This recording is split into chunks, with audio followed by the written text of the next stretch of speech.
My name is Delicia Ennis. I'm a native Washingtonian. I studied at Howard University for behavior science, and I studied at University of DC for mortuary science.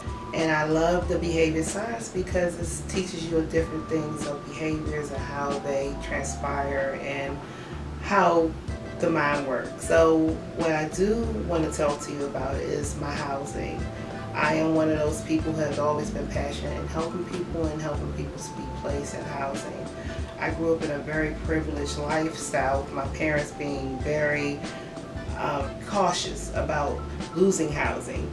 So I was taught at a very young age that housing is one of the most important things that we should take care of in our lives. With that being said, I've had a lot of people come across my path that weren't housed, and I never could understand how that could feel for someone. So I never wanted to experience it myself, which is why I work so hard to try to help people to a peaceful environment of living. I am one of those people that will do whatever it takes to get you out of the situation that you're in. Some people say I do a little bit too much, I'm too passionate, but I don't think I'm passionate enough.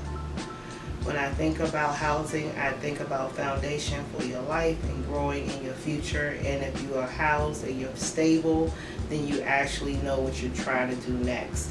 It's hard to think about what you're trying to do next when you're homeless. And I don't like to not figure it out, and I don't want people to make me figure it out. So I think that if someone is there to help you figure it out, it's a little bit of an easier process.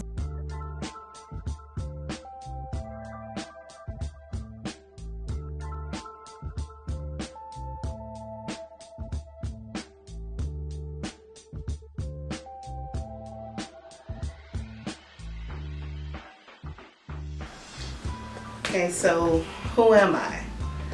I am a reentry coordinator for an organization called Time Organization, where I meet the client from the inside out and I reenter them into a safe housing environment with wraparound services for substance abuse and mental health. I also coordinate the housing department for Maryland Reentry Resource Center under the direction of Vanessa Bright. I also have my own transitional housing for reentry, whereas my clients, they have to grow to the place where I'm trying to put them, which is why we have to tie in Maryland Reentry into Time Organization, and then they're graduating to the VAL-VET Transitional Housing. So we try to prepare them with life skills trainings and how to pay their bills, how to take care of their home, how to be responsible for their bills, how to be responsible for taking care of their probation, how to be responsible for checking in with their parole officer, and that is all learned at Maryland Reentry and the Time Organization. And then when they graduate to VAL-VET Transitional Housing, that's where some more independent housing, where we don't have to worry about if they know how to pay their bills on time, where we don't have to worry about if they know what a house should contain, where we don't have to worry about they know how to take care of the maintenance of a house, because they're learning that before they get to the VAL-VET Transitional Housing, which is an easy process to go through if you use the tools that we're giving you from step 1 and step 2. And once you get to VAL-VET Transitional Housing, then that's where you're put in position to be ready to get your own housing. So why do I do what I do? I do what I do because I focus on the barriers that are standing in the way of a client's success. One being transportation, the second one being housing, third one being clothing, food, and employment, which is why Maryland Reentry is so important to this project, because through Maryland Reentry is how we handle those barriers, which is why it launched me to take care of the housing barrier. I was put in a situation where I had to find housing for a client and I didn't know what to do. And I was actually driving down the highway and I felt defeated. And I looked at my partner and I said, what am I going to do? And my partner told me, let's buy a house, which is how we decided to buy this first house that we're at.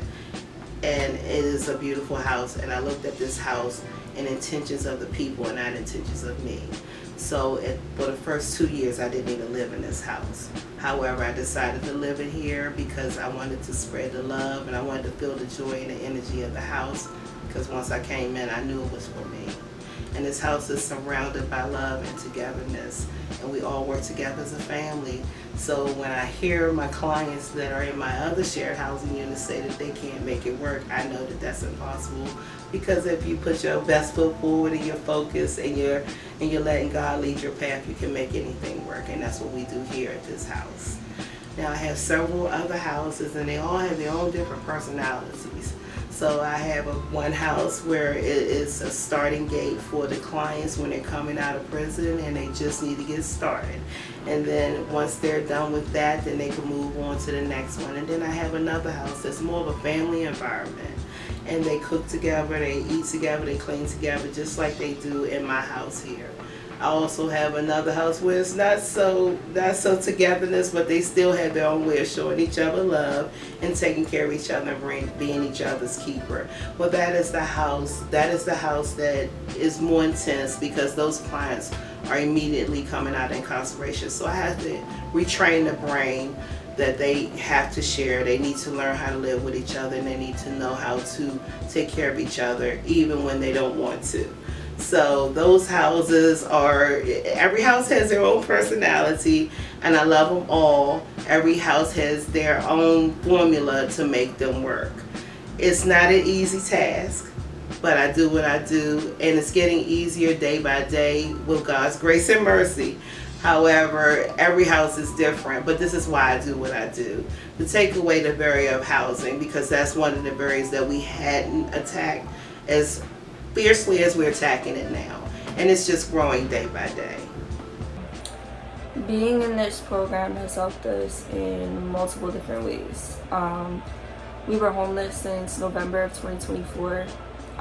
We were living in and out of our car, hotel to hotel, shelters, back in the car again, up until we found this program, and within the same day, Miss Alicia got us placed within an hour. Yeah, she's been a really, really big help for us. As soon as we found out about the program, she helped us right away. She's also helping us find jobs. She's helping me get health insurance. It's a really, really big help. I really wouldn't know what we would have did without her. So we appreciate her and this program and everything this program has done for us. They also were able to get us food when we needed it.